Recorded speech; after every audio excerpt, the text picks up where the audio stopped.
Hello दोस्तों, स्वागत है आपका हमारे channel career update bye engineer में। मैं हूं रंजन राज और आज हम लोग फिटर थ्योरी का अपना नया चैप्टर शुरू कर रहे हैं जिसका नाम है grinding wheel and grinding machine. तो जो इसका सबसे मुख्य पार्ट है वो हमारा क्या है, वो है हमारा ग्राइंडिंग व्हील। बहुत ज़्यादा प्रश्न बनते हैं। अगर आप बात करें टोटल इस चैप्टर की तो 25 से 30 प्रश्न यहाँ से बन सकते हैं। ठीक है, टोटल चैप्टर अगर बात करें पूरे ग्राइंडिंग चैप्टर की तो 25 से 30 प्रश्न बन सकते हैं, जिसमें 90% प्रश्न किससे बनते हैं, ग्राइंडिंग व्हील से। तो ग्राइंडिंग व्हील के बारे में हम लोग पढ़ेंगे। और दूसरी बात करें तो मार्क्स को अगर गेन करने के मामले में तो सबसे आसान चैप्टर है, क्योंकि इसमें कोई बहुत ज़्यादा मतलब लेथ वगैरह में रहता है। टेक्निकली आपको, प्रैक्टिकल भी आपको पता होना चाहिए, बहुत ज़्यादा दिमाग लगाना पड़ता है। लेकिन इसमें क्या है, इसमें पूरा अगर आप सरफेस फिनिश की बात करें, सरफेस फिनिश वाला चैप्टर है, टॉलरेंस वाला चैप्टर है। ठीक है, इस तरह के जो चैप्टर हैं, हीट ट्रीटमेंट वाला चैप्टर, इसमें दिमाग लगाना पड़ता है। लेकिन इसमें क्या है, बहुत ही सिंपल चैप्टर है। अगर आपने जैसे मैं आज ये पूरा चैप्टर ख़त्म करने की कोशिश करूँगा, जो भी लगे, घंटे 45 मिनट लगेगा इसमें। तो आप अगर ये पूरा लेक्चर देख लेते हैं तो आपको कुछ इसमें अलग से बहुत ज़्यादा दिमाग लगाने की ज़रूरत नहीं है। आपके जो भी चीज़ें मैं पढ़ा दूंगा वहाँ से 90 से 95% जो है प्रश्न पूरे आपके जो भी एग्जाम में आएंगे 90 से 95% प्रश्न कवर हो जाएंगे। और 5% का हम लोग अलाउंस देते हैं कि कहीं बाहर से प्रश्न आए तो उसके लिए हम जिम्मेदार नहीं है। ठीक है, तो 90 से 95% प्रश्न आपके जो है यहाँ पे हो जाएंगे। मैं पूरी कोशिश करूँगा कि 100% आपके प्रश्न हो जाएँ। अब देखिए, ग्राइंडिंग क्या है। ग्राइंडिंग एक ऐसी मशीनिंग प्रक्रिया है जिसमें क्या होता है, एक विशेष निर्मित पहिया होता है जिसे हम लोग क्या कहते हैं, जिसे हम लोग ग्राइंडिंग व्हील कहते हैं। और इसके द्वारा क्या की जाती है, कटाई की जाती है छोटे छोटे चिप्स के रूप में, यानी कि बहुत ही छोटे छोटे कणों के रूप में अगर आप कहें तो कटाई की जाती है। अब देखिए, आगे बढ़ने से पहले ग्राइंडिंग का लाभ क्या है, क्या करते हैं, तो आप देखिए आज हमारा 26वां लेक्चर है। फिटर थ्योरी जो फुल कोर्स चल रहा है उसका 26वां लेक्चर है। 25 लेक्चर हमारे हो चुके हैं। तो अगर आप वो लेक्चर्स देखना चाहते हैं तो आपको डिस्क्रिप्शन बॉक्स में प्लेलिस्ट मिल जाएगा फिटर थ्योरी फुल कोर्स के नाम से। तो आप जाके क्या कर सकते हैं, आप जाके उन प्रीवियस लेक्चर्स को देख सकते हैं। पिछले 5-6 लेक्चर में हम लोगों ने लेथ का टॉपिक पढ़ा है, बहुत अच्छे से पढ़ा है, तो आप जाके ज़रूर देखिए। और टेलीग्राम ग्रुप है हमारा फिटर टेक, आप इसको ज्वाइन कर लीजिए। तो यहाँ पे जो भी मटेरियल रहेगा पीडीएफ के फॉर्म में मैं आपको अवेलेबल कराता रहूँगा। साथ ही यहाँ पे क्विज भी होता है, तो आप क्विज में भी पार्टिसिपेट कर सकते हैं। ठीक है, कोई इसका चार्ज नहीं है, सभी चीज़ें निःशुल्क हैं। अब देखिए, ग्राइंडिंग हम लोग इसलिए करते हैं क्योंकि जो इसमें फिनिश प्राप्त होती है वो क्या होती है, बहुत ही ज़्यादा होती है। ठीक है, पहली बात तो आप देखिए, हाई सरफेस फिनिश मिलता है। हाई सरफेस फिनिश कितना, मिलीमीटर के 1000वें भाग तक, मिलीमीटर के 1000वें भाग तक हमको क्या मिल जाता है, मिलीमीटर के 1000वें भाग तक हमको सरफेस फिनिश मिल जाता है। ठीक है, दूसरा अगर बात करें कि जो कटिंग एजेस होती हैं, यानी कि आपने लोगों ने सुना होगा एक सिंगल पॉइंट कटिंग टूल और एक multi point cutting tool. Single point cutting tool को क्या हो गया, जो टर्निंग टूल हो गया हमारा वो सिंगल पॉइंट कटिंग टूल हो गया। जो शेपर में टूल लगा रहता है वो हमारा सिंगल पॉइंट कटिंग टूल हो गया। लेकिन आप बात करें ड्रिल की, रीमर की, टाइप वगैरह की, ये सब कैसे टूल हैं, ये सब है मल्टी पॉइंट कटिंग टूल। लेकिन अब जो हमारा ग्राइंडिंग व्हील है ये भी मल्टी पॉइंट कटिंग टूल है, मल्टी पॉइंट कटिंग टूल है। ठीक है, लेकिन अगर आप बात करें ड्रिल की तो ड्रिल में कितनी कटिंग एजेस होगी, 10 होंगी। मतलब एक मैं अंदाजे से बता रहा हूँ। ठीक है, रीमर की बात करें तो 10-12 कटिंग एजेस होंगी। लेकिन जो इसमें कटिंग एज होती हैं, यानी कि जो कटाई करने वाली कोरें होती हैं, इसमें कितनी होती हैं, 1000 से ज़्यादा होती हैं। यानी कि इसमें हजारों कटाई कोरें यानी कि कटिंग एजेस होती हैं, कटिंग एजेस होती हैं। तो इसका उपयोग हम लोग शुद्धता के लिए करते हैं। दूसरा क्या है, कटिंग एजेस होती हैं। तीसरा, इसका उपयोग की बात करें तो कोई भी टूल हो गया, विभिन्न टूलों, ठीक है, जैसे हमारा कोई भी टूल हो गया, आप ले लीजिए बोरिंग टूल हो गया, टर्निंग टूल हो गया, ठीक है, छेनी हो गया, टर्निंग टूल ये अलग हो गया, छेनी हो गया, रीमर हो गया, इत्यादि की क्या करने में, धार बनाने में। ठीक है, इत्यादि टूलों की धार बनाने में, ठीक है। दूसरा क्या हो गया, स्प्लाइन, ग्रूव तथा, मैं जल्दी जल्दी थोड़ा लिख रहा हूँ क्योंकि ये हमारे लिए बहुत ज़्यादा इंपॉर्टेंट नहीं है, हमको आगे की कहानी पे ध्यान देना है जहाँ से हमारे प्रश्न बनते हैं, लेकिन एक बेसिक चीज़ें ज़रूरी होती हैं। तो स्प्लाइन, ग्रूव तथा कटाई वक्राकार सतहें बनाने में, ठीक है। ये आप हो गया इसका सिंपल बेस समझ लीजिए। अब आइए बढ़ते हैं अपने मेन मुद्दे की तरफ जहाँ से हमारा प्रश्न बनेगा, ठीक है। जहाँ से हमारा क्या बनेगा, प्रश्न बनेगा, उसकी तरफ हम लोग बढ़ते हैं। तो आप हेडिंग डाल लीजिए ग्राइंडिंग व्हील के लक्षण। हम लोग ग्राइंडिंग व्हील के बारे में पढ़ रहे हैं, तो आप हेडिंग डाल लीजिए ग्राइंडिंग व्हील के लक्षण।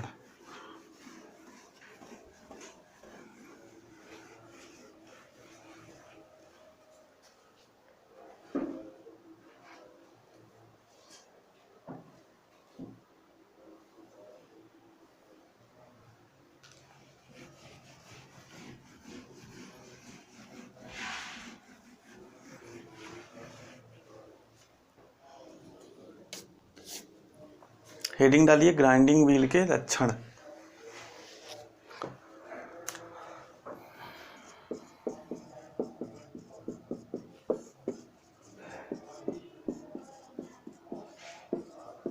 देखिए पहले चीज़ों को समझिए। मान लीजिए मैंने क्या बना दिया, एक ग्राइंडिंग व्हील बना दिया कुछ इस तरीके से, ठीक है। इसका साइड व्यू दिखाया गया है, तो साइड व्यू अगर किसी भी सर्कुलर चीज़ का लेंगे तो ऐसे ही आएगा, ड्राइंग में आप लोगों को पता ही है। और ये क्या है, ये है एब्रेसिव कण, एब्रेसिव कण। भैया एब्रेसिव कण ही होते हैं जो छोटे छोटे कण होते हैं, जो कि किस में लगे होते हैं, ग्राइंडिंग व्हील में, वही तो कटाई करने का काम करते हैं। तो ग्राइंडिंग व्हील के जो लक्षण है उसमें सबसे पहले हम लोग को क्या पढ़ना है, सबसे पहले हम लोग को पढ़ना है ग्राइंडिंग व्हील यानी कि अपघर्षक, अपघर्षक जिसे हम लोग हिंदी में एब्रेसिव कणों को क्या बोलते हैं, अपघर्षक या एब्रेसिव कण, ठीक है, अपघर्षक या एब्रेसिव कण। दूसरा हमको क्या पढ़ना है कि इन कणों का साइज, कितने साइज में ये कण उपलब्ध होते हैं, जिस हिसाब की यानी कि जिस तरह की हमको क्या करनी है, ग्राइंडिंग प्रक्रिया करनी है, उसी तरह का कण हम लोग क्या करते हैं, उसी साइज का कण हम लोग उपयोग करते हैं। समझ रहे हैं ना, कि पहला हो गया एब्रेसिव, और एब्रेसिव का साइज कटाई के हिसाब से क्या होता है, अलग अलग होता है। तो यहाँ पे आप लिखेंगे कणों का ग्रिट, इसे क्या बोलते हैं हम लोग, यानी कि जो कणों का साइज है उसको हम लोग ग्रिट में व्यक्त करते हैं, या इसी को आप लिख लीजिए ग्रेन साइज, ठीक है, कणों का ग्रिट या ग्रेन साइज। तीसरा क्या हो गया, बॉन्ड या बंधक। अब देखिए ये पहिया है, ठीक है, पहिए को हमने रूप दिया है, तो हम क्या करेंगे, क्या ये जो हमारे कण रहेंगे पाउडर के फॉर्म में या चूरे के फॉर्म में रहेंगे, तो क्या ये ऐसे आपस में चिपक जाएंगे और कटाई प्रक्रिया करेंगे, नहीं। जैसे आप लोगों ने देखा होगा, लोहार को देखा होगा, अगर लकड़ी में क्या है, लकड़ी का अगर कारपेंटर है, लकड़ी में कहीं होल है तो वो क्या करता है, बुरादा लेता है और उसमें क्या मिलाता है, फेविकोल मिक्स करता है और उसके बाद उस होल में भर देता है, ठीक है, ऊपर से फिनिशिंग कर देता है।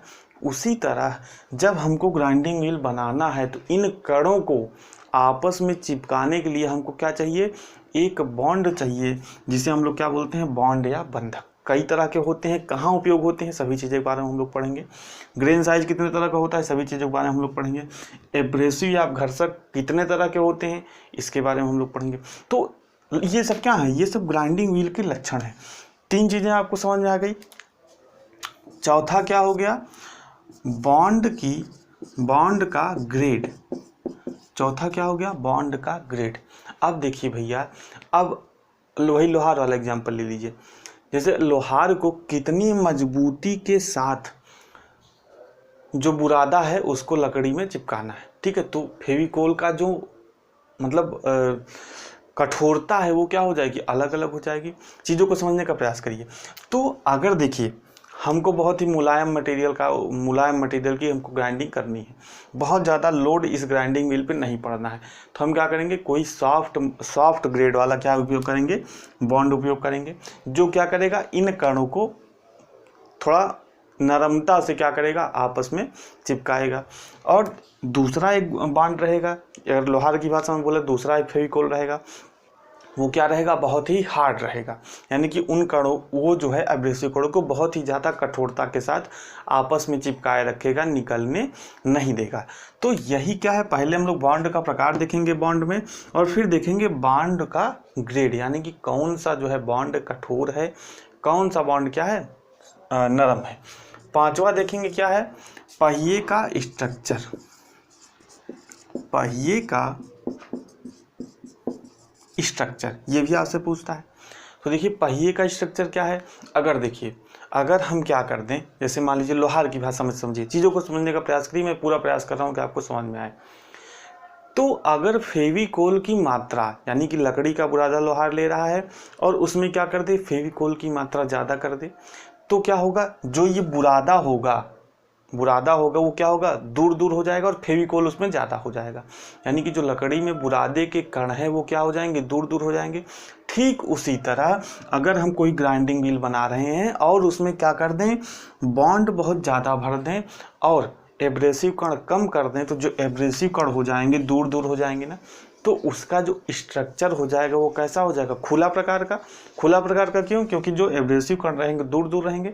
और दूसरा हम लोग क्या करें, अगर हम लोगों ने बॉन्ड मटेरियल बहुत कम डाला और एब्रेसिव कण बहुत ही ज़्यादा कर दिया, तो जो एब्रेसिव कण होंगे बहुत ही पास पास होंगे, तो जो इसका स्ट्रक्चर होगा वो कैसा हो जाएगा, डेंस हो जाएगा, यानी कि सघन हो जाएगा।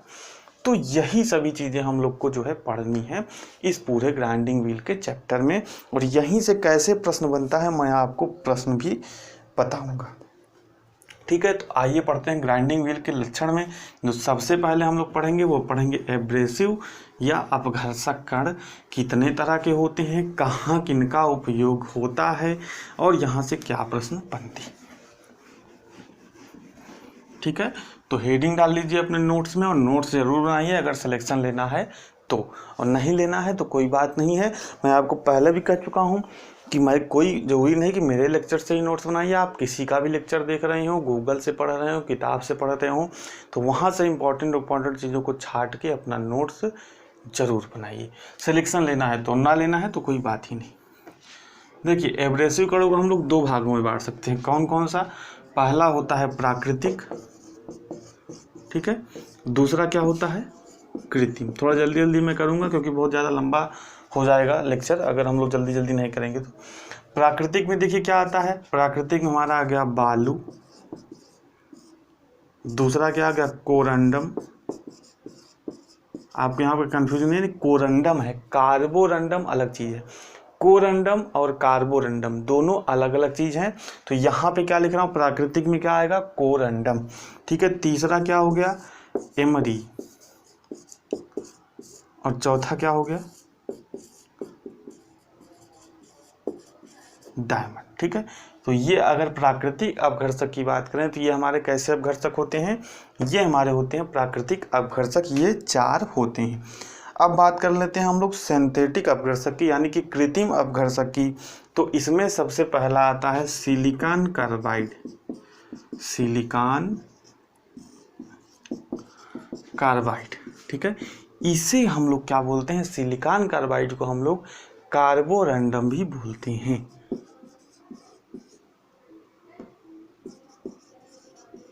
ठीक है, silicon carbide is also known as carborundum. ठीक है, कृत्रिम को हम लोग क्या लिख सकते हैं, सिंथेटिक। ठीक है, जिसको हम लोग बनाते हैं, प्राकृतिक और कृत्रिम में क्या अंतर है कि इसको हम लोग क्या करते हैं, भट्टी वगैरह में पका के बनाते हैं, और ये क्या होते हैं, ये हमारे प्रकृति में पाए जाते हैं। अब सिलिकॉन कार्बाइड में लिखिए आपको क्या क्या चीज़ें याद रखनी है। यह कार्बन तथा सिलिकॉन के रासायनिक संयोजन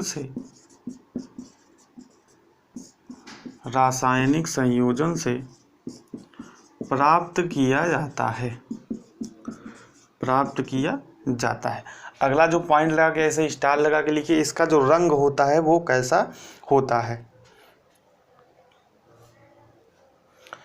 ये हरे भूरे रंग का हीरे की तरह चमकने वाला, सभी चीजें लिखते जाइए, सभी प्रश्न है। ये हरे भूरे रंग का हीरे की तरह चमकने वाला पदार्थ है। ठीक है, तीसरा पॉइंट आप लिखना चाहें तो लिख भी सकते हैं कि इसे हम लोग कहाँ बनाते हैं। इसे मैं बोल रहा हूँ, अगर आपको सही बहुत क्लियर ना दिख रहा हो, क्योंकि छोटा छोटा चीज़ें लिख रही हैं, बोर्ड छोटा है, बहुत ही जल्दी बड़ा बोर्ड बनवा लिया जाएगा, आप लोग ऐसे ही सपोर्ट करते रहिए। तो इसे विद्युत भट्ठी में बनाया जाता है। पूछ भी सकता है कभी कभी कि कहाँ बनाया जाता है, तो विद्युत भट्ठी में बनाया जाता है। अब जो चौथा टर्म आता है वो आता है इसका उपयोग।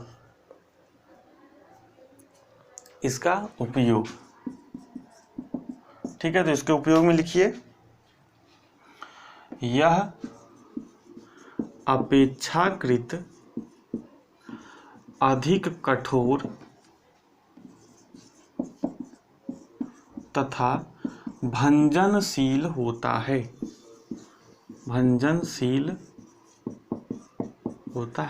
यानी कि जो इसकी कठोरता होती है वो बहुत ही ज़्यादा होती है। और भंजनशील का मतलब ब्रिटल होता है, यानी कि बहुत जल्दी अगर इस पर दबाव पड़ता है तो ये टूटने लगता है। जो भी भंगुर मटेरियल होता है उस पर कोई टेंसाइल फोर्स लगे या उसको हैमरिंग करें हम लोग, तो क्या होता है, टूट जाता है। सभी मैंने प्रॉपर्टी में पढ़ाया है। इसलिए कम सुघट्य, और आप इसको क्या लिख सकते हैं, कम सुघट्य और कम कठोरता वाले पदार्थों के लिए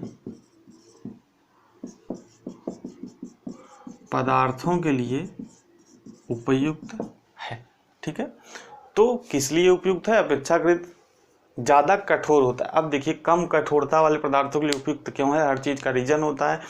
अब देखिए, ये भी कठोर है, और बहुत ज़्यादा जब कठोरता वाले पदार्थ की मटेरियल की हम लोग क्या करेंगे, इस पे जो है ग्राइंडिंग करेंगे, तो क्या होगा, ये कठोर है, इस पे लोड पड़ेगा, यानी कि जो हमारा मटेरियल है वो भी कठोर रहेगा, तो क्या करेगी, इस पे बहुत ज़्यादा फोर्स होगा। जब फोर्स होगा तो इसके जो कट रहेंगे वो टूट के ग्राइंडिंग व्हील से निकल जाएंगे, और हमारा ग्राइंडिंग व्हील क्या हो जाएगा, ख़राब हो जाएगा।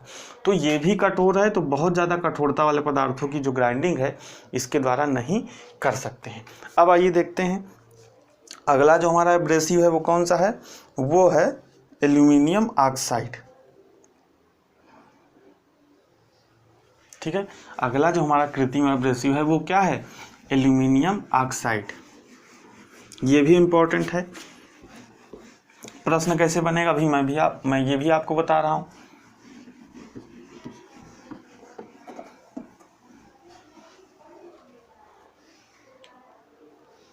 तो यहाँ पे दूसरा वाला कौन सा है कृत्रिम में, एल्यूमिनियम ऑक्साइड,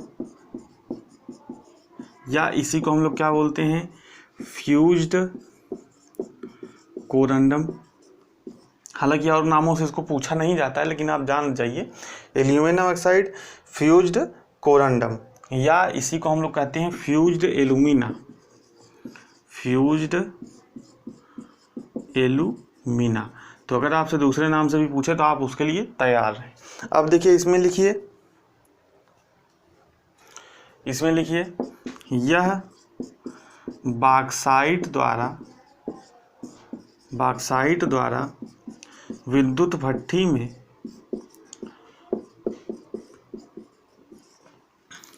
भट्ठी में बनाया जाता है तथा लाल भूरे रंग का होता है, तो दो प्रश्न आपके बन गए, विद्युत भट्ठी में बनाया जाता है, दूसरा इसका जो कलर है वो कैसा होता है, वो होता है लाल भूरे रंग का। ठीक है, अब आइए देखते हैं यूज इसका कहाँ पे किया जाता है। इसका यूज लिखिए,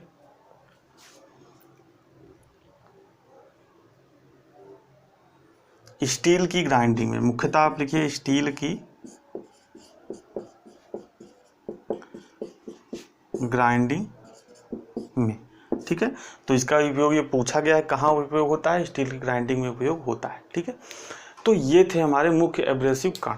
अब प्रश्न आपसे कैसे बनेगा, पहला प्रश्न आपसे पूछ सकता है कि जो सिलिकॉन कार्बाइड है उसका रंग कैसा है, तो हरा भूरा बताएंगे। एल्यूमिनियम ऑक्साइड का रंग कैसा है, तो लाल भूरा बताएंगे। कहाँ पे उपयोग किया जाता है, तो स्टील की ग्राइंडिंग में उपयोग किया जाता है। सभी प्रश्न पूछे गए हैं, सभी जो मैं आपको बता रहा हूँ। कहाँ पे उपयोग किया जाता है, स्टील की ग्राइंड में। कम कठोरता वाले, अगर हमको कम कठोरता वाले पदार्थों की ग्राइंडिंग करनी है तो उसमें हम लोग किस एब्रेसिव का उपयोग करेंगे, तो सिलिकॉन कार्बाइड का। मैंने अभी यूज में उसको लिखाया था। पांचवा प्रश्न आपसे बनता है कि निम्न में से कौन कृत्रिम अपघर्षक है, निम्न में से कौन कृत्रिम अपघर्षक है, तो 3 ऑप्शन आपको यहाँ से दे देगा, बालू, कोरंडम, एमरी, और चौथा ऑप्शन यहाँ से दे देगा एल्यूमिनियम ऑक्साइड दे देगा, सिलिकॉन कार्बाइड। तो इन दोनों में से जो रहेगा वो हमारा रहेगा कृत्रिम अपघर्षक। ठीक है, इस तरीके से आपसे प्रश्न पूछता है। अब आइए दूसरे हम लोग टॉपिक की तरफ बढ़ते हैं। जैसे ग्राइंडिंग व्हील के लक्षण मैंने आपको बताया, सबसे पहले आपको क्या पढ़ना है, एब्रेसिव। उसके बाद क्या पढ़ना है, एब्रेसिव का ग्रिट। ठीक है, एब्रेसिव का ग्रिट, यानी कि जो एब्रेसिव के कण हैं उनका साइज क्या है, उनको हम लोग किस आधार पे बांटते हैं। और यहाँ से भी बहुत ही ज़्यादा प्रश्न एग्जाम में पूछे जाते हैं। मैंने आपको पहले ही बताया कि बस सब चीज़ें आपको पता होनी चाहिए, बस आपको इसमें इस चैप्टर में बहुत ही ज़्यादा दिमाग लगाने की ज़रूरत नहीं है। बस आप क्या है, सभी चीज़ें आप पढ़े रहेंगे तो आप आसानी से प्रश्नों को कर ले जाएंगे। उसके लिए आपको क्या करना पड़ेगा, लेक्चर को लास्ट तक देखना पड़ेगा। तो यहाँ पे एब्रेसिव ग्राइंडिंग व्हील के लक्षण में जो दूसरा लिखिए वो लिखिए अपघर्षक, अपघर्षक या एब्रेसिव का ग्रिट। ठीक है, अब देखिए सबसे पहला प्रश्न ये बनता है कि अपघर्षक या एब्रेसिव का ग्रिट हम लोग निकालते कैसे हैं, कैसे पता करते हैं कि इसका ग्रिट क्या है। तो 1 इंच में क्या निकालते हैं, 1 इंच लंबाई में ग्रेनों की संख्या, 1 इंच लंबाई में ग्रेनों या कणों की संख्या। अब आप समझ रहे हैं, यानी कि हम लोगों ने कोई दूरी ले लिया किस पे, ग्राइंडिंग मिल पे, और उसके 1 इंच में कितने कण हैं, एब्रेसिव कण हैं, उसी के आधार पर हम लोग क्या निकालते हैं, ग्रेन साइज निकालते हैं। प्रश्न पूछा गया है तो आप यहाँ पे लिखिए ग्रेन साइज या ग्रिट का निर्धारण कैसे करते हैं, तो 1 इंच लंबाई में ग्रेनों की संख्या से ग्रिट का निर्धारण या ग्रेन साइज का निर्धारण करते हैं। ठीक है, ये चीज़ समझ में आ गई। अब देखिए 4 टाइप के उपलब्ध होते हैं ग्रेन साइज। यहाँ पे हेडिंग डालिए टाइप्स ऑफ ग्रिट। ठीक है, टाइप्स ऑफ ग्रिट में लिखिए, पहला लिखिए कोर्स। ठीक है, पहला कोर्स टाइप का ग्रेन साइज, दूसरा है मीडियम, तीसरा है फाइन, और चौथा है वेरी फाइन। ठीक है, अब देखिए प्रश्न कैसे पूछेगा मैं ही बताऊंगा। सबसे यहाँ पे लिखिए 10, 12, 14, 16 लिखते जाइए, बस नोट्स में अपने लिखते जाइए, 20, 24 सभी चीज़ें इंपॉर्टेंट है। मीडियम में लिखिए 30, 36, 46। अब आपको याद कैसे करना है ये भी मैं बताऊंगा। 54, 60। यहाँ पे लिखिए 80, 100, 120, 150, 180। ठीक है, अगला लिखिए 220, 240, 280, 320, 400, 500, 600। तो ये हमारा क्या हो गया, यानी कि ये है नंबर। अब आप समझ गए कि ग्रेन साइज को या ग्रिड को कैसे व्यक्त करते हैं। तो देखिए कोर्स अगर ग्रिड रहेगा तो 1 इंच में कितने कण रहेंगे, 10 कण, मात्र 10 कण रहेंगे, तो उसको हम लोग क्या बोलेंगे, कोर्स साइज का। तो देखिए 10 से 24 कोर्स हो जाएगा। याद करने का तरीका ये है। मीडियम 30 से 60, यानी कि इसके बीच में अगर कोई संख्या आपको दे दे, आपसे पूछेगा कि 46 नंबर का जो ग्रेन साइज है वो किस तरह का ग्रिड है, यानी कि किस तरह के ग्रेन साइज को व्यक्त करता है। तो आपसे पूछेगा course, medium, fine, very fine. तो आप क्या बताएंगे भैया 46 कहाँ आता है, 30 से 60 के बीच में आता है। तो 30 से 60 के बीच में क्या था, मीडियम साइज के, यानी कि जो इसका ग्रिड है वो क्या है, मीडियम है।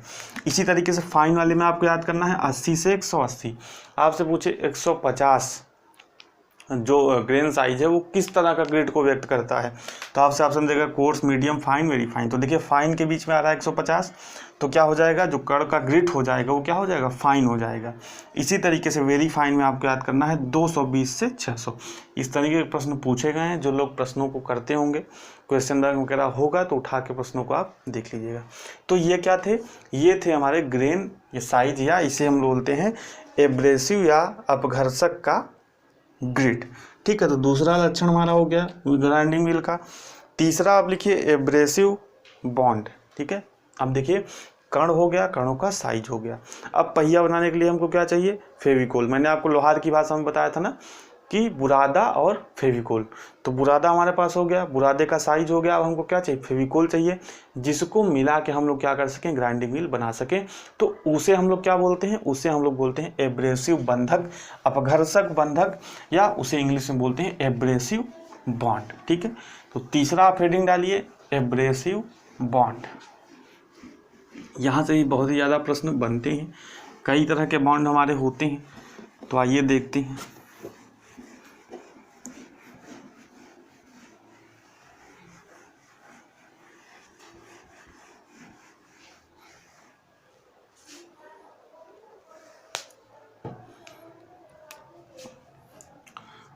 तीसरा आप हेडिंग डालिए एब्रेसिव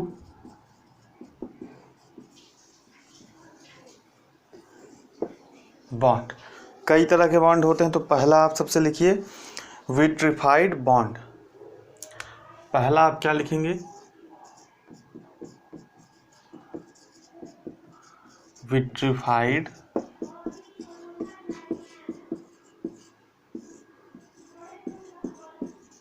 बॉन्ड। ठीक है, इसमें देखिए आपको जो जो चीज़ें ध्यान रखनी है वही मैं आपको बता रहा हूँ। पहला पॉइंट लगा के लिखिए, इस प्रकार के बॉन्ड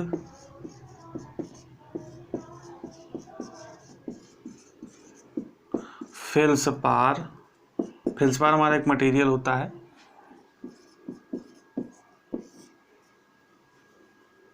फेल्सपार, क्ले तथा फेल्सपार, क्ले तथा क्वार्टज, इसे ठीक है, इसे हम लोग बोलते हैं क्वार्टज को मिलाकर विद्युत भट्ठी में बनाए जाते हैं, विद्युत भट्ठी में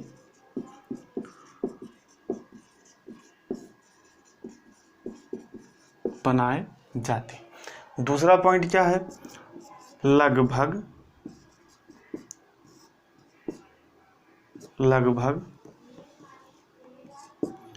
80% ग्राइंडिंग व्हील, लगभग 80% जो ग्राइंडिंग व्हील होते हैं वो किसके बनाए जाते हैं, इसी बॉन्ड के बनाए जाते हैं, इसी बॉन्ड के बनाए जाते हैं। तीसरा पॉइंट क्या याद रखना है आपको, सरफेस स्पीड ऑफ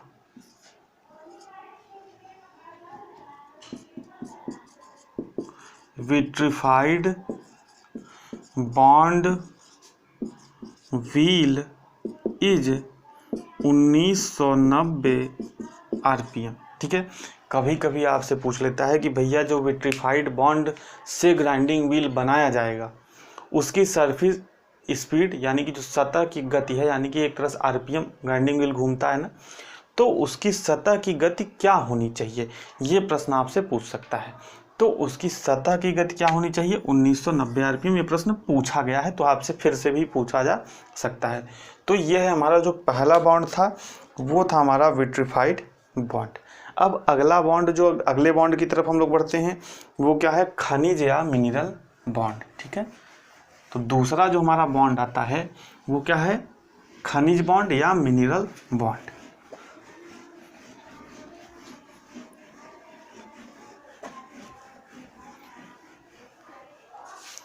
तो यहाँ पे दूसरा जो बॉन्ड लिखिए वो क्या है, खनिज या मिनरल बॉन्ड।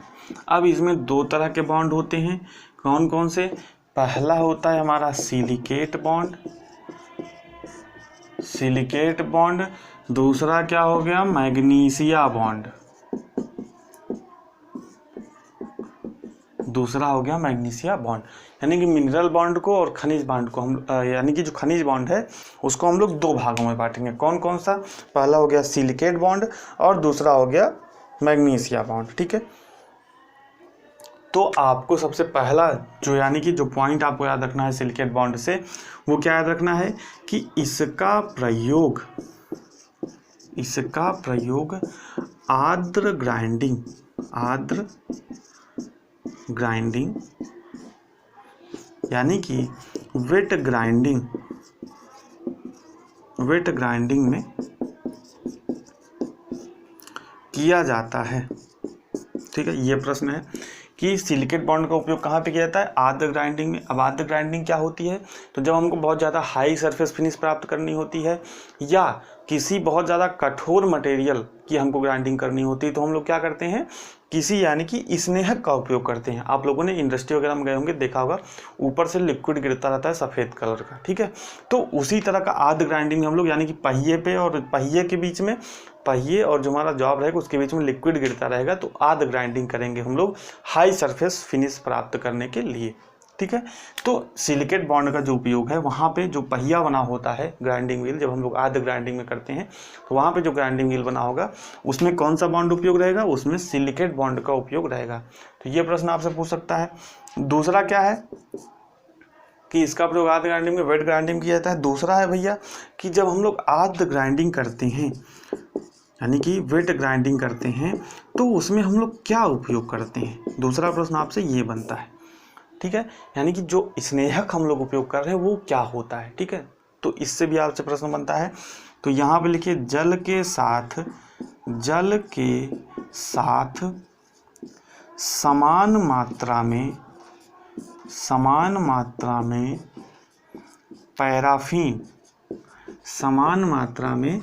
पैराफीन। ठीक है, यानी कि जल जितना रहेगा, अगर हम लोगों ने 5 लीटर जल लिया तो 5 लीटर हम लोग क्या करेंगे, पैराफीन हमारा क्या है, कार्बनिक पदार्थ है। तो ये दो प्रश्न आपसे यहाँ से बनते हैं। अब हम लोग बढ़ते हैं मैग्नीशिया बॉन्ड की तरफ। ठीक है, मैग्नीशिया बॉन्ड में आप लिखिए ये खुली हवा में क्या हो जाता है, कठोर हो जाता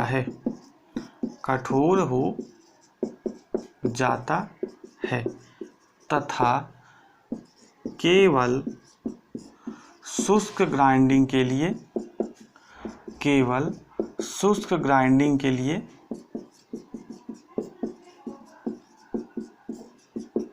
उपयोग होता है। तो मैग्नीशिया बॉन्ड से आपको ये चीज़ें याद रखनी है। अब आइए बढ़ते हैं अगले जो है बॉन्ड की तरफ। वो हमारा क्या है, वो है हमारा कार्बनिक या ऑर्गेनिक बॉन्ड। ठीक है, और हाँ एक चीज़ और मैं आपको बताना भूल गया, सिलिकेट बॉन्ड को हम लोग किससे प्रदर्शित करते हैं, एस से। ठीक है, सिलिकेट बॉन्ड को हम लोग किससे प्रदर्शित करते हैं, एस से। जबकि बात करें विट्रीफाइड बॉन्ड की, विट्रीफाइड बॉन्ड को किससे प्रदर्शित करते हैं, वी से। ठीक है, अभी हम लोग देखेंगे कि ऐसा हम लोग क्यों करते हैं, समझ रहे हैं ना। विट्रीफाइड बॉन्ड इसके पहले मैंने बताया था किससे प्रदर्शित करते हैं, वी से। सिलिकेट बॉन्ड को किससे प्रदर्शित करते हैं, एस से। अब आइए हम लोग आगे बढ़ते हैं कि जो हमारा तीसरे टाइप का बॉन्ड है वो आता है कार्बनिक बॉन्ड। ठीक है, तीसरा जो हमारा बॉन्ड का टाइप है वो क्या है, कार्बनिक बॉन्ड। उसमें भी 3 तरह के मुख्यतः क्या होते हैं, बॉन्ड होते हैं, यानी कि बंधक होते हैं। तो तीसरा आप यहाँ पे लिखिए कार्बनिक बॉन्ड। ठीक है, इसमें 3 होते हैं, कौन कौन से,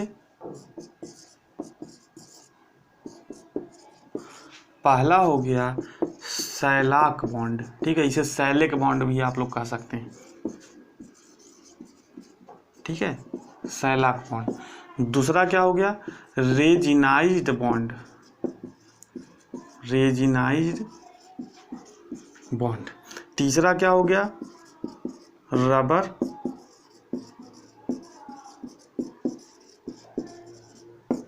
बॉन्ड, ठीक है।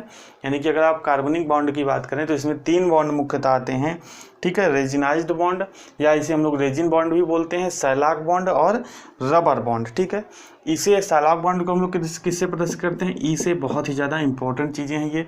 रेजिनाइज्ड बॉन्ड को किससे प्रदर्शित करते हैं, बी से, या इसे रेजिन बॉन्ड भी बोलते हैं, आप यहाँ पर लिख लीजिए, रेजिन बॉन्ड, ठीक है। और रबर बॉन्ड को हम लोग किससे प्रदर्शित करते हैं, आर से। बहुत ही ज़्यादा इंपॉर्टेंट चीज़ें हैं ये, जो प्रदर्शित करने वाली चीज़ें हैं ये बहुत ही ज़्यादा जो है इम्पॉर्टेंट है, ठीक है। अब हम लोग बात करते हैं सैलिक बॉन्ड की, ठीक है। सैलिक बॉन्ड की अगर बात करें तो जो अगर बात करें तीनों बॉन्ड की, तो तीनों बॉन्ड कहाँ पे प्रयोग होते हैं, तीनों बॉन्ड में इलास्टिसिटी होती है, यानी कि, ठीक है, इलास्टिक मटेरियल की जो है क्या करने के लिए, फिनिशिंग करने के लिए प्रयोग होती है। तो यहाँ पे आप लिख लीजिए, यहाँ पे स्टार लगा के लिखिए कि जो तीनों बॉन्ड होते हैं क्या होते हैं, ये बॉन्ड टफ और इलास्टिक होते हैं, ठीक है। ये तीनों बॉन्ड क्या होते हैं, टफ और इलास्टिक होते हैं, ठीक है। और सैलिक बॉन्ड के बारे में आपको क्या रखनी है, 2 बातें याद रखनी है। कौन कौन सी, पहला आप लिखिए हाई सरफेस फिनिश, यानी कि सैलिक बॉन्ड क्या देता है, हाई सरफेस फिनिश, हाई, पहला पॉइंट यहाँ पे लिखिए, बहुत ज़्यादा इंपॉर्टेंट चीज प्रश्न है, आपसे पूछेगा हाई सरफेस फिनिश के लिए किस बॉन्ड का उपयोग किया जाता है, तो सैलिक बॉन्ड आप बताएंगे, ठीक है, हाई सरफेस फिनिश, ठीक है। और दूसरा पॉइंट इसमें लिखिए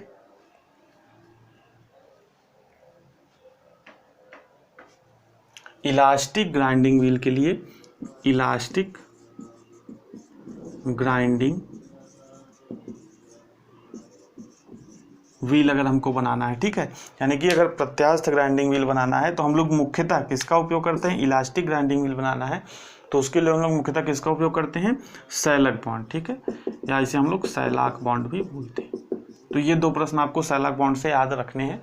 बहुत ही ज़्यादा ये प्रश्न क्या है, बहुत ही ज़्यादा ये प्रश्न इंपॉर्टेंट है कि हाई सरफेस फिनिश चाहिए तो हम लोग किस बॉन्ड का उपयोग करेंगे, सैलाक बॉन्ड का।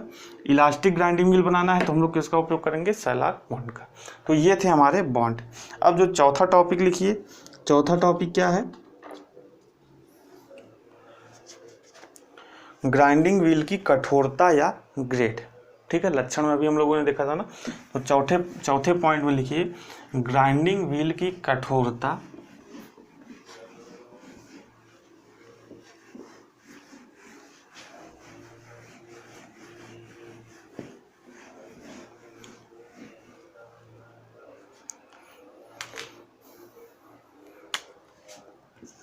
ग्राइंडिंग व्हील के लक्षण हम लोग चौथा पढ़ रहे हैं, क्या,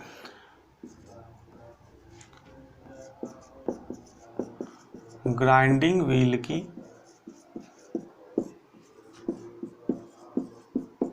कठोरता या ग्रेड, ठीक है। अब देखिए कठोरता या ग्रेड मैंने आपको पहले बताया कि जिस मजबूती के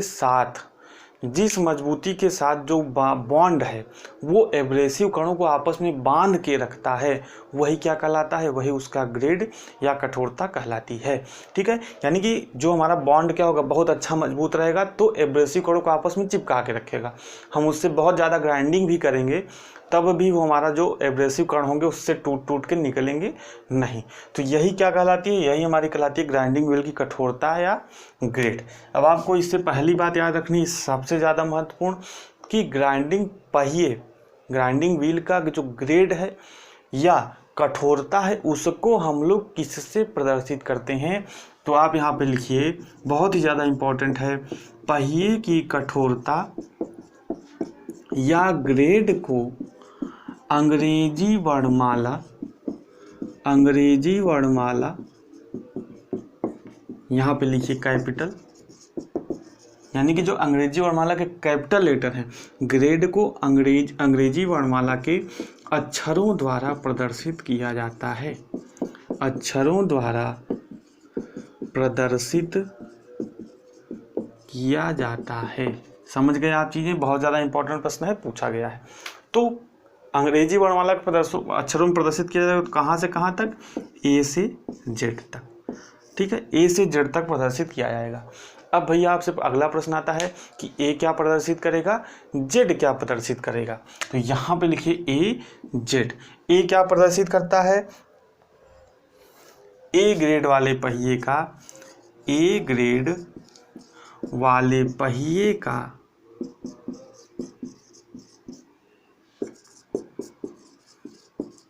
बॉन्ड सबसे क्या होता है, मुलायम होता है, ठीक है, यानी कि जो इसकी कठोरता है, ए क्या रहेगा, सबसे कम कठोर रहेगा, और जेड क्या रहेगा, सबसे अधिक कठोर रहेगा, ठीक है। अब आपसे प्रश्न कैसे पूछेगा कि ए ग्राइंडिंग व्हील की अगर ग्रेड की बात करें तो ए क्या प्रदर्शित करता है, सबसे कठोर बॉन्ड वाला पहिया, सबसे मुलायम बॉन्ड वाला पहिया, इसमें इनमें से कोई नहीं या इनमें से दोनों। तो ए क्या प्रदर्शित करेगा, सबसे मुलायम बॉन्ड वाला जो पहिया रहेगा वो प्रदर्शित करेगा। जबकि जेड की बात करें तो जेड क्या प्रदर्शित करेगा, सबसे कठोरतम बंध वाला पहिया, यानी कि जो इसके बॉन्ड रहेगा क्या रहेगा, बहुत ही अधिक कठोर रहेगा, बहुत ज़्यादा मजबूती के साथ एब्रेसिव कड़ों को आपस में बांधे रखेगा। जबकि ए वाला जो बॉन्ड है ये क्या रहेगा, मुलायम रहेगा, बहुत ज़्यादा मजबूती के साथ एब्रेसिव कड़ों को आपस में नहीं बांधे रहेगा, ठीक है। तो ये चीज़ें आपको समझ में आ गई। अब ऐसे भी कभी कभी प्रश्न पूछ लेता है, ए से एच, एच से क्या हो गया, सॉरी आई से टी, ए से एच, आई से टी तथा यू से जेड। ए से एच क्या हो गया, सॉफ्ट ग्रेड, ठीक है, आई से टी क्या हो गया, मीडियम ग्रेड, ठीक है, यू से जेड क्या हो गया, हार्ड ग्रेड। समझ गए आप। अब आपसे पूछे कि मीडियम ग्रेड वाला ऑप्शन कौन सा है, तो आपको ऐसे दे देगा एच से एच, आई से टी, यू से जेड। तो मीडियम वाला क्या हो जाएगा, आई अक्षर से, यानी कि अंग्रेजी वर्णमाला के अक्षरों से प्रदर्शित करते हैं ना। चीज़ों को समझिए, एक बार समझ लीजिए, दोबारा कभी नहीं भूलेंगे।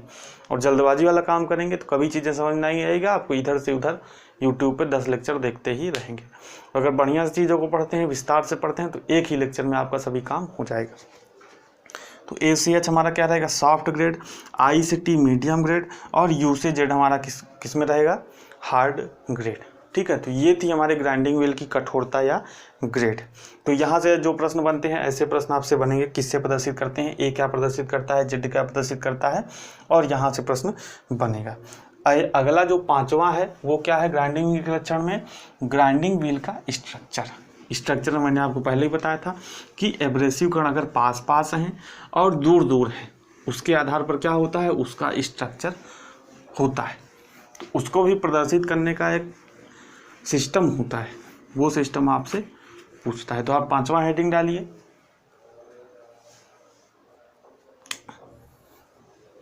पांचवा हेडिंग डालिए, स्ट्रक्चर ऑफ ग्राइंडिंग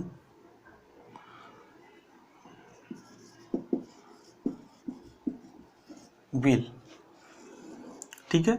अब देखिए स्ट्रक्चर में आप फिगर से समझ लीजिए, एक हमारा ये ग्राइंडिंग व्हील है, ठीक है, एक हमारा ये ग्राइंडिंग व्हील है। मान लीजिए ये सभी क्या है, ये सभी एब्रेसिव कण है, ठीक है, और एक हमारा ये ग्राइंडिंग व्हील है, ठीक है।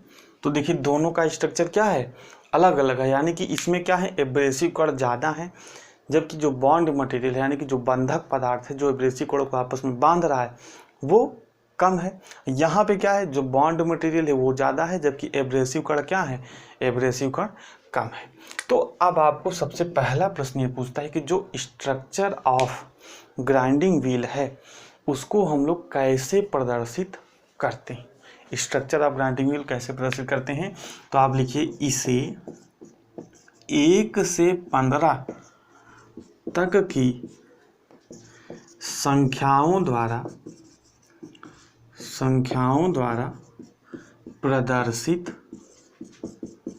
किया जाता है। पहला प्रश्न ये बनता है, ठीक है। किसी किसी बुक में आपको 1 से 16 तक का नंबर भी दिया रहेगा कि इसे 1 से 16 तक की संख्याओं द्वारा प्रदर्शित किया जाता है किसी किसी बुक में।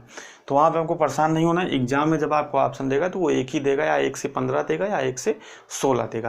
यानी कि ऐसा नहीं है कि ऑप्शन में दोनों दे दे, 1 से 15 भी दे दे, 1 से 16 भी दे दे, ठीक है। तो एक ही ऑप्शन देगा, तो जो भी ऑप्शन आपका रहेगा 1 से 15 रहेगा, 1 से 16 रहेगा, तो आपको वो टिक करना है। तो इसे 1 से 15 तक की संख्याओं द्वारा प्रदर्शित किया जाता है। तो ये बात तो हो गई भैया। जैसे अभी हम लोगों ने देखा था कि ग्रेड को हम लोग किससे प्रदर्शित कर रहे थे, अंग्रेजी वर्णमाला के अक्षरों द्वारा। तो यहाँ पे बात आती है कि एक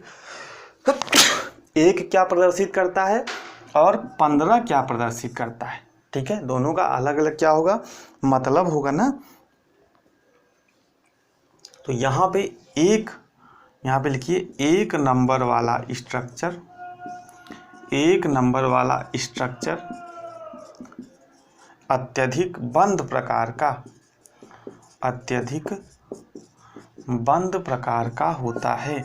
अत्यधिक बंद प्रकार का होता है, ठीक है। ब्रैकेट में लिखिए डेंस या सघन, ठीक है।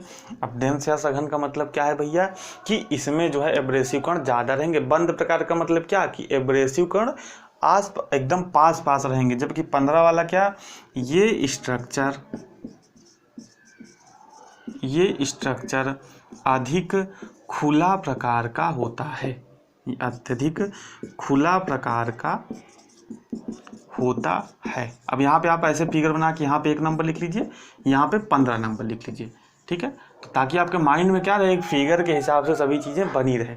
इसमें क्या लिख लीजिए 15 नंबर, यानी कि देखिए खुला प्रकार का स्ट्रक्चर है, यानी कि इसमें क्या रहेगा, बॉन्ड मटेरियल ज़्यादा रहेगा, जबकि एब्रेसिव जो कण रहेंगे कम रहेंगे। देखिए कॉन्सेप्ट क्लियर है तो आप कोई भी प्रश्न कर ले जाएंगे। ऐसे भी प्रश्न पूछ सकता है कि अगर 15 नंबर का स्ट्रक्चर है तो उसमें क्या ज़्यादा रहेगा, बॉन्ड मटेरियल ज़्यादा रहेगी कि एब्रेसिव कण ज़्यादा रहेगा। तो अगर 15 नंबर का स्ट्रक्चर है तो बॉन्ड मटेरियल ज़्यादा रहेगा, 1 नंबर का स्ट्रक्चर है तो एब्रेसिव कण ज़्यादा रहेगा। ऐसे आपसे प्रश्न पूछता है। अब अगला पॉइंट इसमें लिखिए जो प्रश्न पूछता है,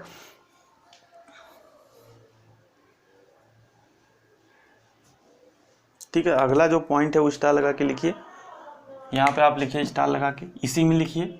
आपसे प्रश्न पूछा है कि जो ये खुला प्रकार का स्ट्रक्चर है वो किसके लिए उपयोग किया जाता है, यानी कि किस तरह के पदार्थों के लिए, ठीक है। तो आप यहाँ पे लिखिए खुला प्रकार का स्ट्रक्चर,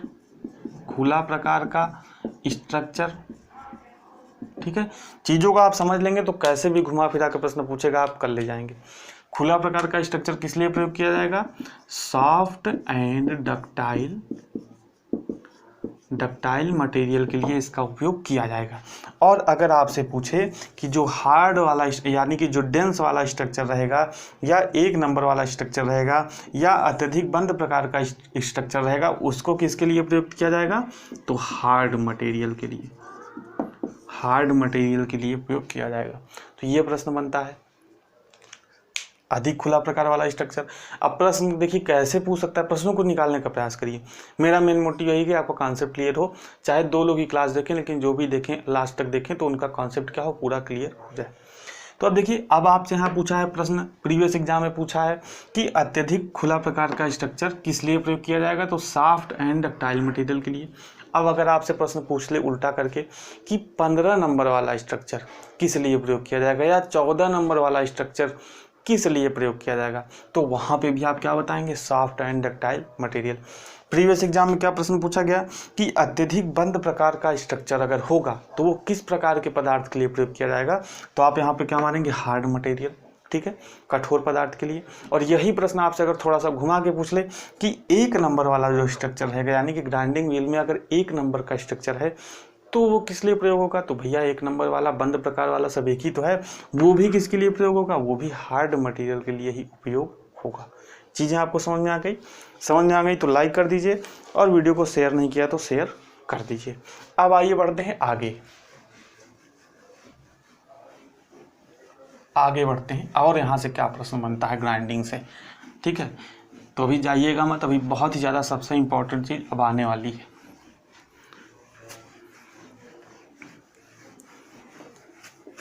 ठीक है, और जो लोग भी आप किसी भी एग्ज़ाम की तैयारी कर रहे हो तो तैयारी करते रहिए, क्योंकि लगे रहेंगे तभी कुछ होगा। क्योंकि आपको पता है जो भी वैकेंसीज आई हुई हैं इसी में अगर आप सिलेक्शन ले लेते हैं तो ले लेते हैं, नहीं तो आगे वैकेंसी आएगी नहीं आएगी, कब आएगी, इसका कोई भरोसा नहीं है। क्योंकि आपको कंडीशन पता ही है कि सरकार की नीतियाँ कुछ बहुत अच्छी नहीं लग रही हैं। तो जो ही वैकेंसीज आपने जो भी फॉर्म भरा है, जैसे अगर आप बात करें फिटर की, तो अगर TG2 की वैकेंसी वगैरह में आप लोगों ने फॉर्म भरा हुआ है तो बहरहाल यूपी आर्मी TGT का को भी कोई भरोसा नहीं है। क्योंकि यूपी में आपको जो लोग यूपी से बिलोंग करते हैं, मैं भी यूपी से भी बिलोंग करता हूँ, तो आप लोगों को पता होगा कि किस तरह की वहाँ पर प्रक्रियाएँ होती हैं, कब एग्ज़ाम होगा, कब रिजल्ट आएगा, कब आपको ज्वाइनिंग मिलेगी। लेकिन फिर भी आप लगे रहिए, क्योंकि अगर आपका पर्पज़ गवर्नमेंट जॉब है तो आपको ये तो भाई वेट तो करना पड़ेगा, लगना तो पड़ेगा। अब देखिए प्रश्न कैसे बनता है। मान लीजिए एक आपको एग्जाम्पल एक दिया है प्रश्न, आपको प्रश्न दिया है 200 गुणते 30 गुणते 70 WA 46 L6 V, ये प्रश्न आपको दिया है। अब देखिए यहाँ पे जो ये सभी चीज़ें हैं, आपसे प्रश्न कैसे पूछेगा अभी मैं बताऊंगा। सबसे पहले आप इन चीज़ों को समझिए कि यहाँ पे 200 क्या प्रदर्शित कर रहा है, 30 क्या प्रदर्शित कर रहा है, 70 क्या प्रदर्शित कर रहा है, WA क्या प्रदर्शित कर रहा है, 46 क्या प्रदर्शित कर रहा है, L क्या प्रदर्शित कर रहा है, ये वाला 6 क्या प्रदर्शित कर रहा है, और V क्या प्रदर्शित कर रहा है। तो आप सबसे पहले ऊपर हेडिंग डालिए कि ग्राइंडिंग व्हील की विशिष्टताएं। यहाँ पे हेडिंग डालना मैं भूल गया, आप यहाँ पे हेडिंग डाल लीजिए ग्राइंडिंग व्हील की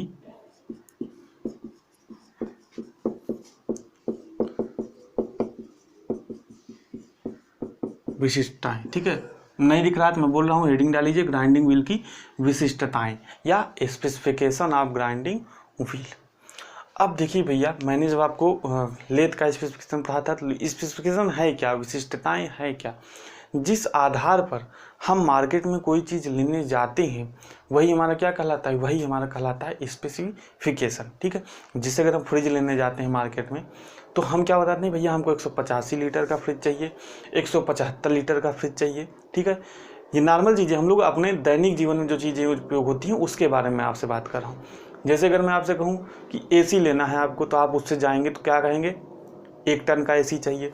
वो आपका किस पे डिपेंड करेगा, वो आपके हाल पे डिपेंड करेगा, कितना बड़ा आपका हाल है। 2 टन का AC चाहिए, 3 टन का AC चाहिए। उसी तरीके से जब हम लोग मार्केट में जाएंगे, हमको ग्राइंडिंग व्हील लेना है तो हम दुकानदार को बताएंगे ना भैया कि हमको ग्राइंडिंग व्हील ऐसे ऐसे पदार्थ की ग्राइंडिंग करनी है, उसमें ये बॉन्ड चाहिए, उसमें ये वाला एब्रेसिव कण चाहिए, उसका साइज क्या होना चाहिए। तो वही क्या कहलाता है, जिस आधार पर हम किसी चीज़ को मार्केट से खरीदते हैं वही उसका कहलाता है स्पेसिफिकेशन। तो यहाँ पे आपको सभी चीज़ों को समझना है कि 200 क्या प्रदर्शित कर रहा है, 30 क्या प्रदर्शित कर रहा है, 70 क्या प्रदर्शित कर रहा है, WA क्या प्रदर्शित कर रहा है, 46 क्या प्रदर्शित कर रहा है, L6 और V, सभी चीज़ों को समझिए। तो 200 क्या है, पहिए का व्यास, पहिए का ये व्यास ग्राइंडिंग व्हील होगा भैया। तो ग्राइंडिंग व्हील कुछ ऐसा होगा ना। ठीक है, तो ये जो टोटल व्यास है यही हमारा क्या किससे प्रदर्शित किया जाएगा, 200 से, यानी कि 200 उसका क्या है, पहिए का व्यास है। 30 क्या है, पहिए की मोटाई, पहिए की मोटाई 30 क्या है, पहिए की मोटाई। 70 क्या है, होल का व्यास। अब भैया जब हम लोग ग्राइंडिंग व्हील लेंगे तो उसको किसी मोटर पे लगाएंगे ना, मोटर या किसी सॉफ्ट पर लगाएंगे तभी वो घूमेगा, तभी तो हम लोग जो है उस पर कोई भी ऑपरेशन करेंगे। तो ये वाला जो व्यास दिया है, ये जो बीच में होल बना है ग्राइंडिंग व्हील के, वो जो व्यास दिया है वो उसको हम लोग किससे प्रदर्शित करेंगे, 70 से। अब जो अगला आता है वो आता है WA, यानी कि एब्रेसिव कण, एब्रेसिव कण। तो यहाँ पे A क्या प्रदर्शित कर रहा है कि कौन सा एब्रेसिव कण हम लोग उपयोग कर रहे हैं, तो हम लोग एल्यूमिनियम ऑक्साइड का उपयोग कर रहे हैं। ठीक है, A क्या प्रदर्शित कर रहा है, एल्यूमिनियम ऑक्साइड। मैंने अभी आपको क्या बताया, एब्रेसिव कण कई तरह के होते हैं ये बताया ना, सिलिकॉन कार्बाइड, एल्यूमिनियम ऑक्साइड, प्राकृतिक में बनाया, एमरी, कोरंडम, डायमंड। तो ये जो पहला वाला रहेगा हम उससे कहेंगे भैया हमको ये वाला एब्रेसिव कण यानी कि एल्यूमिनियम ऑक्साइड वाला हमको क्या चाहिए, एल्यूमिनियम ऑक्साइड वाला हमको ग्राइंडिंग व्हील चाहिए। अगला देखिए 46 क्या प्रदर्शित करेगा, कणों का ग्रिड।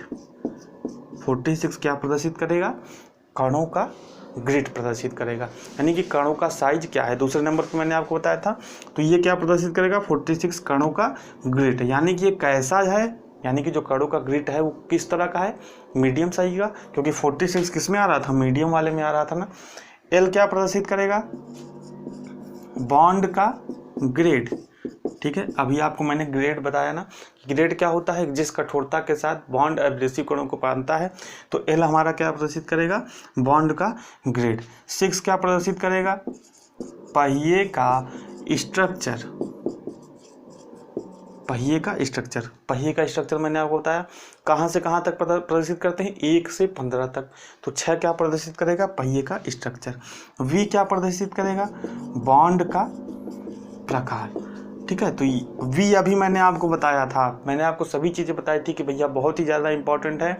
वी से हमने क्या देखा था, विट्रीफाइड बॉन्ड। एस से क्या देखा था, सिलिकेट बॉन्ड।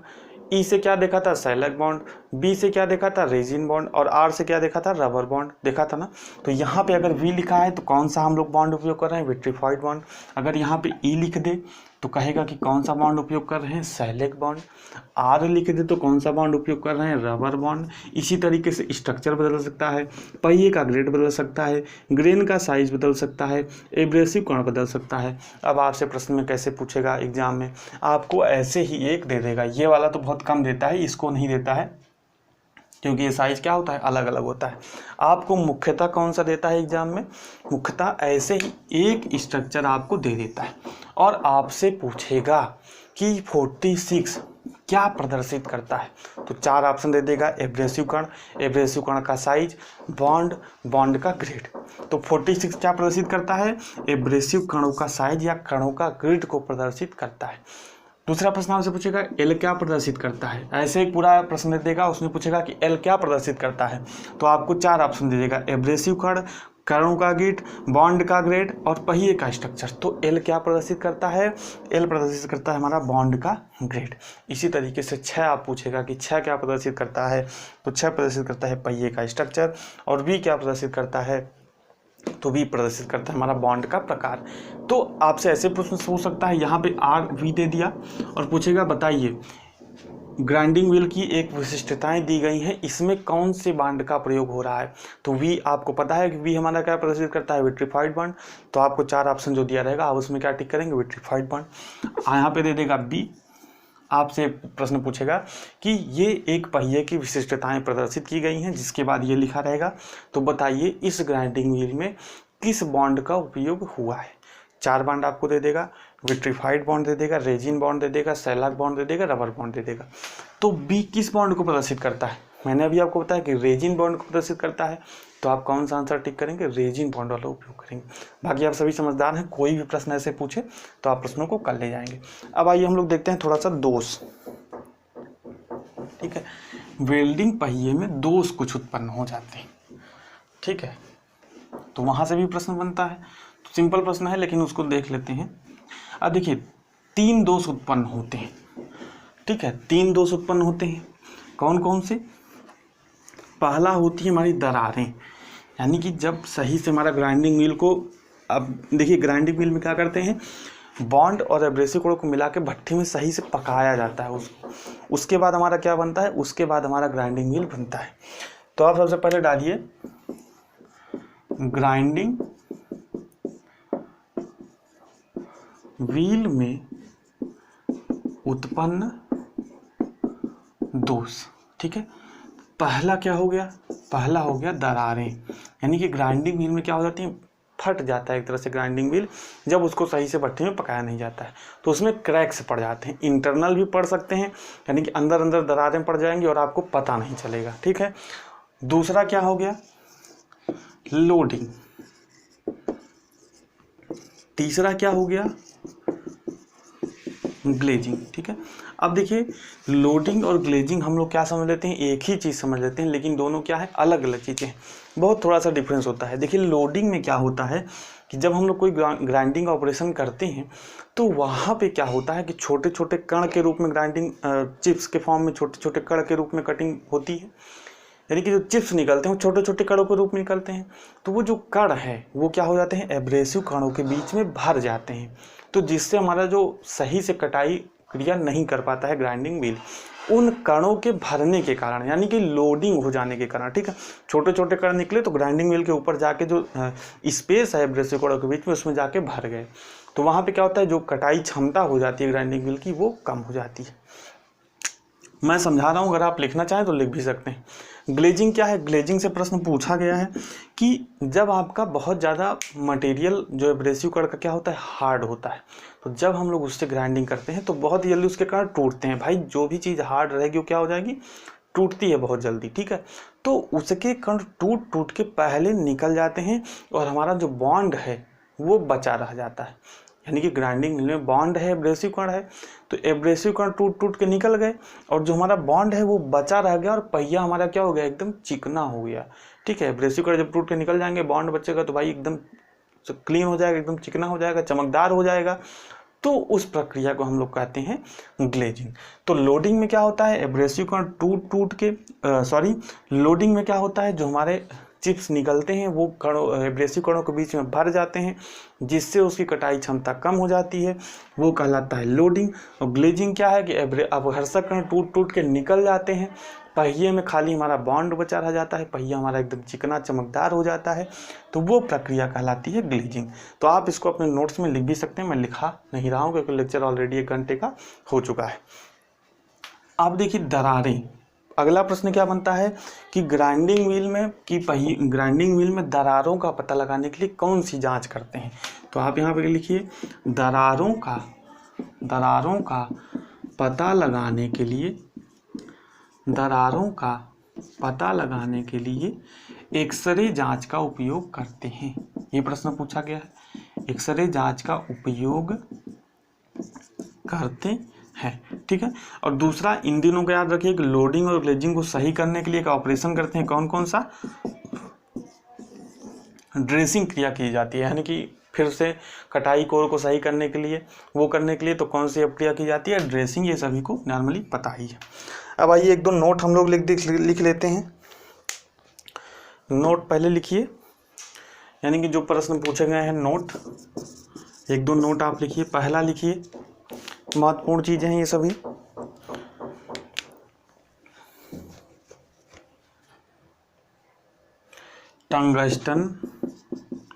टंगस्टन कार्बाइड, ये प्रश्न पूछा गया है। टंगस्टन कार्बाइड की ग्राइंडिंग के लिए कौन सा एब्रेसिव प्रयोग होता है, तो कौन सा एब्रेसिव प्रयोग होता है, डायमंड। ठीक है, यानी कि टंगस्टन अगर कार्बाइड की हमको ग्राइंडिंग क्रिया करनी है तो कौन सा हम लोग एब्रेसिव उपयोग करेंगे, डायमंड का उपयोग करेंगे।